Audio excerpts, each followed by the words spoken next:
Vamos então, conforme o programa, seguir com o painel de intervenções, que terá a moderação da professora Marília dos Santos Lopes, a quem eu passo agora a palavra. Faremos depois um breve intervalo, depois da primeira intervenção do Dr. Sérgio Pinto. Professora Marília, penso que já terá som. Muito obrigada. Então, muito boa tarde. Bem-vindos a esta segunda parte do encontro da Rede de Arquivos de Instituições Religiosas.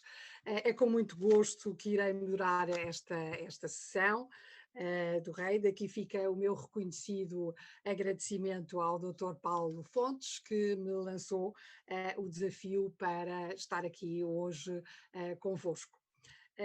Apraz-nos registar, como aliás já foi dito, exatamente a adesão e o interesse por este segundo encontro de arquivos das instituições religiosas, o que demonstra naturalmente a relevância e a importância que a criação e o incentivo desta rede significa, uma vez que se visa promover portanto, o estudo, a preservação, a organização e a divulgação do património cultural das instituições religiosas.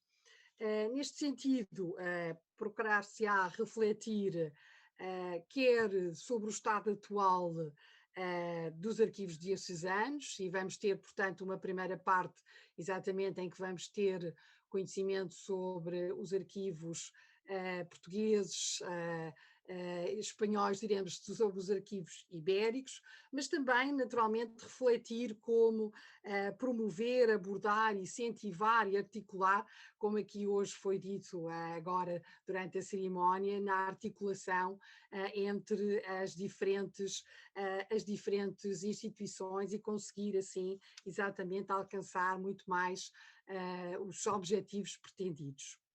Neste sentido, como disse, temos, portanto, três oradores que nos irão ajudar a traçar, portanto, um programa, melhor eu diria até um panorama das principais questões, desafios, mas também penso que já há resultados, estratégias e oportunidades. E sem mais demoras, penso que estamos todos curiosos em ouvir exatamente o que estes oradores nos têm para dizer. Passo, portanto, a palavra apresentando o Dr. Sérgio Ribeiro Pinto, que se calhar muitos já conhecem exatamente como grande investigador nestas áreas, doutorado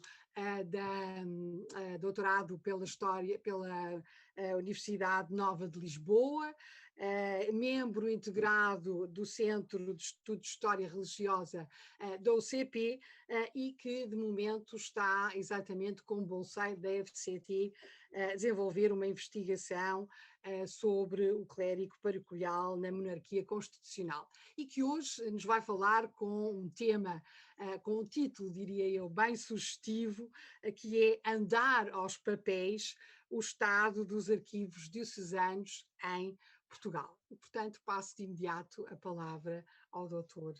Sérgio, agradecendo exatamente também o querer estar hoje aqui e partilhar a sua experiência e o seu conhecimento connosco. Faz favor.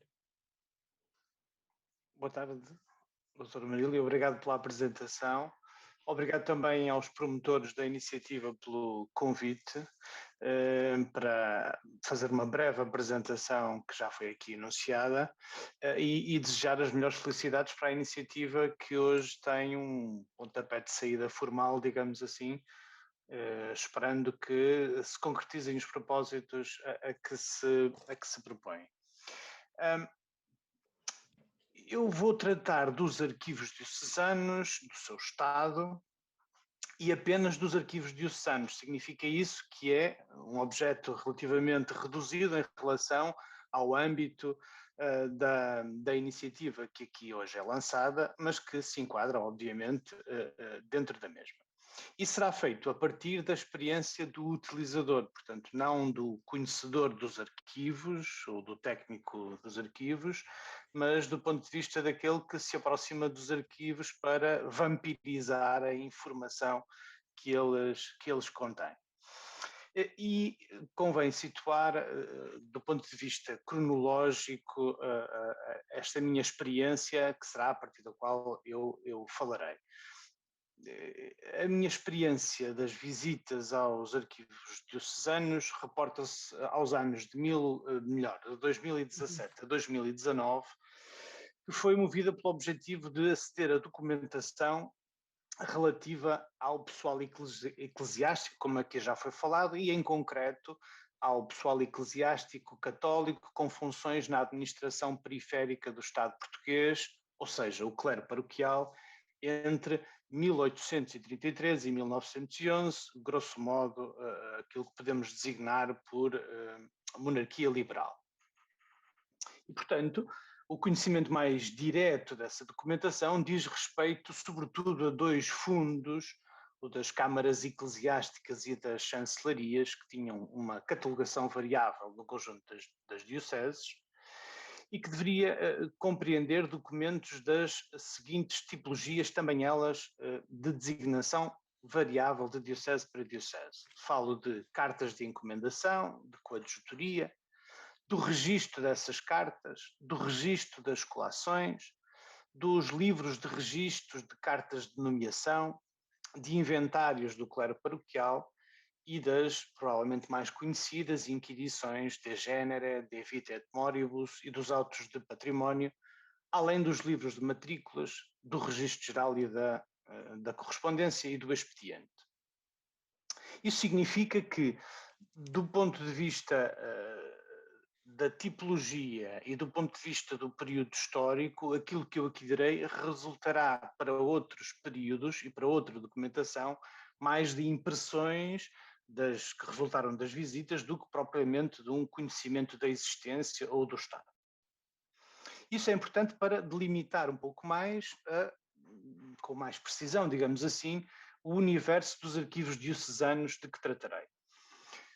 É sabido que em 1882 o Estado português e a Santa Sé celebraram um acordo que reformulou a administração diocesana do Estado e que reduziu o número das dioceses. Nesse contexto foram extintas as dioceses de Aveiro, Castelo Branco, Elvas, Leiria e Pinhão. E os fundos que constituíam os arquivos dessas dioceses deveriam ter transitado para uma das dioceses ou a diocese que recebeu os territórios que constituíam as dioceses extintas.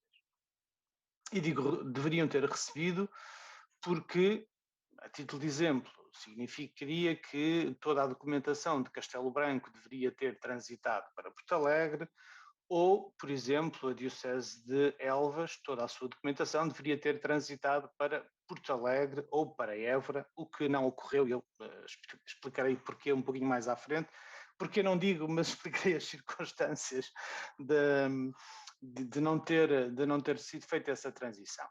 O que significa que fora do perímetro da minha avaliação ficarão quer as dioceses extintas, porque não foram visitadas no sentido de que, ou por terem sido restauradas depois do período que está em análise, ou por terem deixado simplesmente de existir e não terem sido restauradas. No primeiro caso estão Leiria e Aveiro, mas também estão fora do perímetro desta avaliação as dioceses que foram criadas depois da laicização do Estado, ou seja, Santarém, Setúbal, Viana do Castelo e Vila Real. Relativamente às duas dioceses insulares, de Angra e do Funchal, eles não foram visitados presencialmente, estava previsto que as visitas ocorressem no ano passado e é escusado abundar nas circunstâncias que impediram essas visitas presenciais. No entanto, farei uma pequena referência a cada um deles, porque as circunstâncias da documentação para este período e, portanto, do estado do seu arquivo o merece. A finalizar este enquadramento, eu gostaria de dizer que tratarei, ou melhor, farei uma aproximação do ponto de vista institucional e não da relação pessoal que se foram estabelecendo com os protagonistas desses arquivos. E a esse propósito eu gostaria de sublinhar a generosidade e a abertura com que fui recebido em todos eles, sem exceção, e que me deram uma ajuda preciosa no trabalho que estou a desenvolver. E, portanto, queria deixar aqui o público agradecimento a todo o pessoal dos diferentes arquivos de que aqui falarei, sem fazer uma referência individualizada, mas os seus nomes estão no respectivo caderno de investigação, não se perderão. Abordarei o tema proposto em duas partes. Primeiro, o estado dos arquivos diocesanos, considerando 4 elementos: a facilidade de acesso e contacto, a existência de pessoal especializado ou não, o estado da organização da documentação e da eventual existência de documentos de descrição dos fundos dos arquivos, considerando a sua existência, o acesso, disponibilização e exaustividade, e por fim o espaço físico, a existência de depósito, de salas de leitura, da possibilidade de reprodução da documentação. Numa segunda parte, forçosamente mais breve, dedicarei alguma atenção à relação entre os arquivos diocesanos e os arquivos civis estatais, sejam eles de natureza regional, distrital, em sentido mais preciso, ou municipais, porque é um caso que vale a pena referir. E será, mais uma vez, feita, obviamente, a partir da documentação de que já vos falei atrás. Relativamente à primeira parte, ao estado dos arquivos diocesanos, primeiro elemento, facilidade de acesso e de contacto com esses arquivos. Eu devo começar por dizer que eles se encontram, na sua grande maioria, num estado de quase invisibilidade do ponto de vista do âmbito digital. Ou seja, a referência à existência do arquivo, da identificação do responsável, das formas de contacto com o arquivo é exceção e não regra quando nós consultamos o sítio de internet das diferentes dioceses. Nesses casos, a solução encontrada foi contactar telefonicamente os serviços diocesanos, identificar a pessoa responsável ou o organismo da diocese que estaria encarregado de tutelar o serviço de arquivo e, posteriormente, solicitar informações por correio eletrónico, o que, está bom de ver, torna um pouquinho mais difícil e moroso o acesso ao arquivo. Diverge deste panorama geral o conjunto de dioceses seguintes, por ordem alfabética. Bragança Miranda, que tem uma página em linha onde se apresentam as condições de acesso, o responsável, o horário do designado tombo diocesano Monsenhor José de Castro, sob titulação oficial, e assinala-se que a constituição oficial do arquivo é relativamente recente, de 2012, tendo sido renomeado para a designação atual de tombo diocesano Monsenhor José de Castro em 2016. O segundo exemplo é o de Lamego, que está nas mesmas circunstâncias, no sentido de disponibilizar na página, uma página dedicada ao arquivo, com as condições de acesso, o responsável, o horário de funcionamento. E nas mesmas situações, a Diocese do Porto tem também uma página dedicada à identificação do arquivo.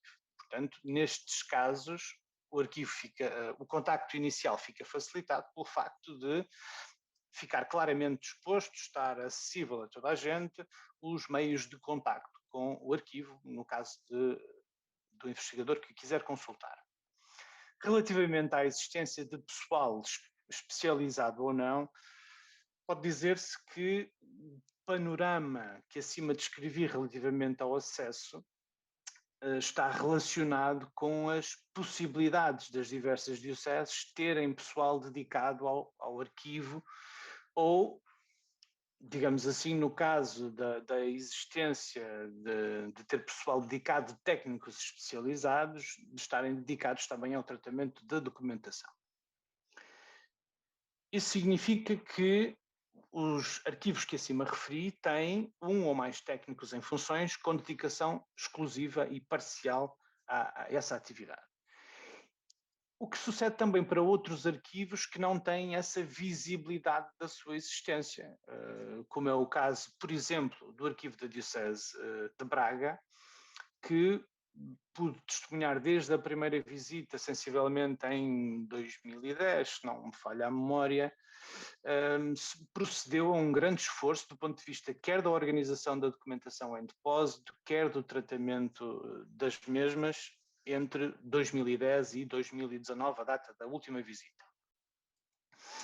No entanto, parece não ser uma opção, digamos assim, do próprio arquivo proceder à divulgação pública ou à publicitação do funcionamento do arquivo, mesmo que conceda o acesso à documentação aos investigadores interessados. No entanto, estaria no primeiro caso das condições de acesso um pouquinho mais dificultadas pela tal invisibilidade de que falei. Caso aproximado deste segundo exemplo, tal como o de Braga, é o de Viseu, que do ponto de vista da descrição e da organização dos fundos, creio estar já concluído,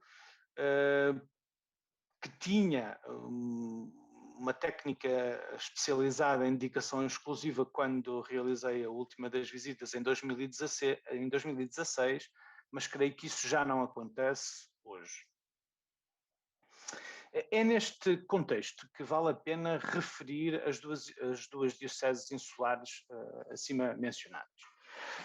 No caso de Angra, a diocese não terá de todo qualquer documentação anterior a 1911 e todo o seu acervo transitou para o arquivo regional. Foi também essa a informação que me foi confirmada por parte do arquivo regional, que começou a, digamos assim, a abrir as caixas desse fundo no verão de 2020 e por esse motivo não me foi possível consultar nem aceder à documentação da Diocese de Angra, documentação essa prévia a 1911, falo sempre da documentação anterior a 1911. Relativamente ao arquivo do Funchal, possui uma arquivista destacada. Ela é funcionária do Arquivo Regional da Madeira, que está destacada em serviço no Arquivo Diocesano, e este arquivo mostra um panorama muito curioso. A documentação não existirá em suporte físico no arquivo diocesano, mas o arquivo possui cópia em microfilme de toda a documentação que se encontra na posse do arquivo regional, estando ela descrita e o seu inventário disponível. Um outro caso para eventual inexistência ou existência muito escassa, eu diria mesmo escassíssima, de documentação anterior a 1911, é também o da Diocese de Beja. Uma parte substancial dela transitou para o arquivo distrital e uma outra parte não se sabe o seu paradeiro, tendo sido eventualmente destruída nos desenlaces, digamos assim, da transição de regime da monarquia para a República. O elemento seguinte diz respeito ao estado da organização da documentação e da eventual existência de descrição de fundos de arquivo. Quanto a estas circunstâncias, deve ser destacada o estado do arquivo da Diocese de Lamego, que é a única que disponibiliza na página que atrás vos falei, para lá dos elementos básicos de contactos, um inventário, um catálogo de fundos e um guia do arquivo, que são facilmente consultáveis, pode-se fazer o download dos PDFs e manusear esses instrumentos, que descem até ao nível da série. No entanto, quando da última visita, em 2018, esse arquivo não integrará toda a documentação do período de apreço, uma vez que uma parte dela foi exatamente aquela que procurava, está ainda num depósito autónomo na dependência da chancelaria. é possível que haja outra documentação, não posso precisar porque não a consultei, também relativa a períodos anteriores que estejam no mesmo depósito, mas em todo o caso do ponto de vista quer das estruturas, quer da organização do arquivo, aquele que me parece estar em estado mais adiantado de prontidão para a consulta da sua custódia, da inventariação dos seus documentos. Os restantes casos das diversas dioceses podem dividir-se, grosso modo, em 2 grupos. Aqueles que têm pelo menos um mínimo de instrumento de descrição para uso interno do serviço, os casos de Bragança e Miranda, Lisboa, Porto Alegre, Castelo Branco, Porto e Viseu, e aqueles cuja existência é possível que exista, mas que desconheço, quando do contacto com os arquivos não tive a oportunidade de verificar a sua existência. O caso de Beja, de Coimbra, de Évora e da Guarda. A maior parte destes instrumentos estarão num estado ainda incipiente de elaboração. Muitas vezes o que me dizia era: temos aqui qualquer coisa, apareça e vamos à procura da documentação, logo se vê o que se encontra. Devo referir ainda relativamente a esta matéria que a Diocese de Bragança-Miranda tem em curso o processo de inventariação, ou pelo menos de desenvolvimento da inventariação existente, e conta tê-lo disponibilizado ao público dentro de 2 anos, o que será, como é bom dizer, um bom avanço. Relativamente ao espaço físico, o último dos elementos que acima enunciei, o que significa relativamente ao depósito, à sala de leitura e à possibilidade de reprodução de documentos. Para lá das dioceses insulares, que não visitei presencialmente, tal como a de Beja, da qual não pude identificar um espaço de depósito autónomo, as restantes dioceses possuem ou um edifício próprio para o arquivo, caso de Lamego, de Viseu e da Guarda, este em 2018 a necessitar de alguma requalificação física, ou de um espaço autónomo dentro das instalações dos serviços diocesanos, como sejam os casos de Braga, do Patriarcado ou do Porto. Nos casos de Bragança-Miranda, de Coimbra, de Évora e de Porto Alegre, Castelo Branco, esse espaço autónomo a que me refiro diz respeito ao depósito de documentação, o que significa que, do ponto de vista de sala de leitura, dos espaços de consulta da documentação, eles são partilhados com outros serviços diocesanos. No que diz respeito à documentação, à reprodução de documentos, devo assinalar que foi possível em todos eles, mediante autorização prévia, fotografar a documentação, o que, como estavam de ver no caso de um grande volume documental, como é o caso da investigação que leva a cabo, isso facilita imenso o trabalho. E no caso de Beja, foi disponibilizada a pouca documentação existente em suporte fotográfico, disponibilizada pelo próprio arquivo. O mesmo sucedeu numa parte ainda diminuta da investigação a que se procedeu na Diocese do Algarve. Por não ter solicitado na altura qualquer outro tipo de reprodução de documentos, não me é possível dizer se isso está disponível ou não e qual o eventual custo, exceto no caso do Arquivo de Lamego, em que estão previstas quer as pesquisas realizadas pelo pessoal do arquivo, quer o modo de reprodução e da sua disponibilização, quer o custo associado a essas tarefas. Portanto, é o único que, do ponto de vista da facilidade de reprodução dos documentos, tem isso previsto na sua página e, portanto, disponibiliza ao utilizador essa possibilidade no caso de ser necessário. Relativamente ao segundo ponto, a relação entre os arquivos diocesanos e os arquivos civis de modo genérico. Ora, a partir da documentação que tenho estado a consultar, portanto, de incidência eclesiástica paroquial entre 1833 e 1911, eu julgo ser necessário sublinhar 2 elementos relativos à relação entre os arquivos diocesanos e os arquivos civis, que também estes custodiam documentação que dizem respeito a esta temática. O primeiro tem que ver com a desigualdade dos acervos dos arquivos diocesanos por duas razões. A primeira, o já referido caso da reformulação da rede diocesana em 1882, o que implicou uma divisão do acervo, às vezes pelas diferentes dioceses que receberam territórios da diocese extinta, e depois um outro elemento, a incorporação dos arquivos civis, a incorporação nos arquivos civis, assim é que é, sobretudo da documentação paroquial num primeiro momento, mas depois também de outra documentação diocesana, a partir da constituição dos arquivos distritais desde 1916.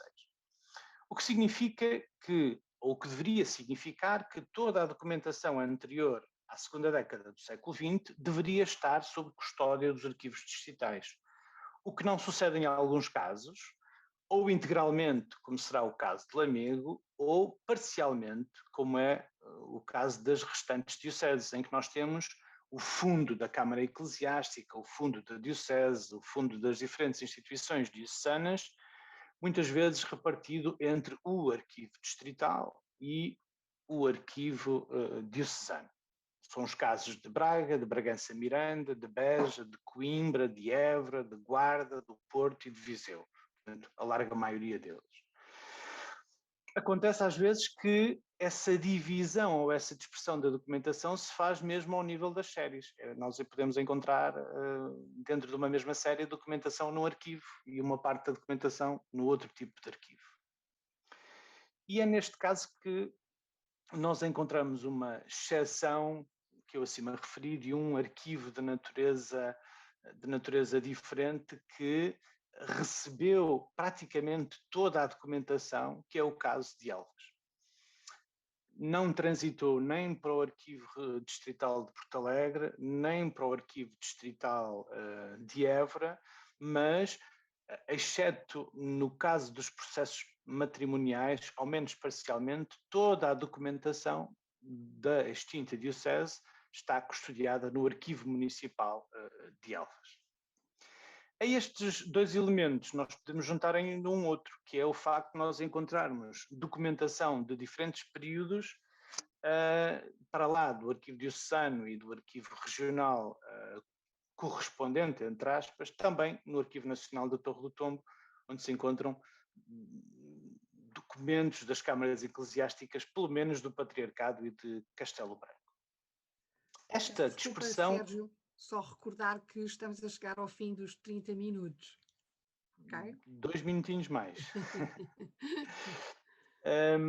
Isso significa que esta dispersão implica, por um lado, uma maior morosidade na identificação dos documentos e depois a dúvida que sempre assalta e que bem conhecem os investigadores, que é: será que está tudo visto? Será que falta alguma coisa?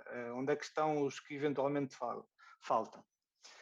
O segundo elemento diz respeito à necessidade de superar essas dificuldades do ponto de vista do utilizador. Obviamente as considerações foram diferentes do ponto de vista das instituições e do trabalho arquivístico, que é a relação ou a necessidade de uma relação mais estreita entre os dois tipos de arquivos. Num primeiro momento, cruzando informação sobre os próprios fundos e a sua descrição. Ou seja, indicando, fornecendo elementos que permitam ao investigador ser direcionado para outra instituição que detém uma parte desse acervo e que, de outra forma, o obrigará a procurar por diferentes meios o que lhe falta. Para terminar, porque o tempo se aproxima do fim, são mesmo as notas conclusivas. Este périplo, forçosamente sucinto e circunscrito ao objeto que atrás enunciei, eu creio que se podem elencar 4 notas em jeito de conclusão. A primeira é dar conta do progresso feito, que pude testemunhar entre 2017 e 2019, ao menos do ponto de vista da tomada de consciência e da valorização do património arquivístico que posso dizer é comum às diferentes dioceses portuguesas, ainda que em estádios diferentes desse progresso. A segunda, para sublinhar que desse interesse resultaram esforços concretizados a níveis diferentes, pelo menos no sentido de guardar e de tratar a documentação. A terceira, para assinalar uma urgência que é a da divulgação da existência do arquivo dos seus fundos, como vimos no início, que se encontram em estado de invisibilidade do ponto de vista do ambiente digital, que está aliado à necessidade de padronizar as formas de acesso à documentação, o que facilitaria muito o contacto entre o investigador e os arquivos. E por fim, a quarta, para identificar aquela que me parece ser a maior premência e provavelmente a que será também de mais difícil execução, que é a da garantia do acesso remoto aos documentos. Nós sabemos que o financiamento deste tipo de investigação histórica não é propriamente abundante e, portanto, os custos associados a deslocações, a estadias, a outro tipo de elementos necessários à consulta, obviamente constituem, digamos assim, uma dificuldade mais que pode ser, em parte, resolvida pelo acesso remoto à documentação, que já vai sendo garantido, ainda que de forma escassa do meu ponto de vista, pelas instituições públicas, mas creio que será também que se poderá apresentar como um objetivo a prazo das instituições diocesanas, e temos nesse quadro um bom exemplo, que é o da plataforma Papir, gerida pelo SER, que é um bom modelo que pode ser potenciado e enriquecido no sentido de aportar para essa plataforma elementos,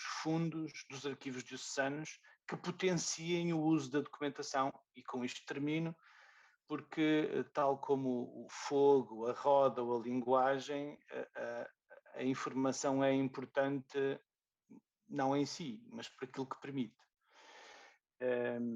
E neste contexto em que, do ponto de vista das políticas públicas, se anuncia um esforço de transição digital, creio que deverá ser considerado o esforço de disponibilização destes documentos por via direta, em ambiente digital, como um dos objetivos diretos, imediatos, em de concretização a prazo dos fundos diocesanos. Obrigado pela vossa paciência.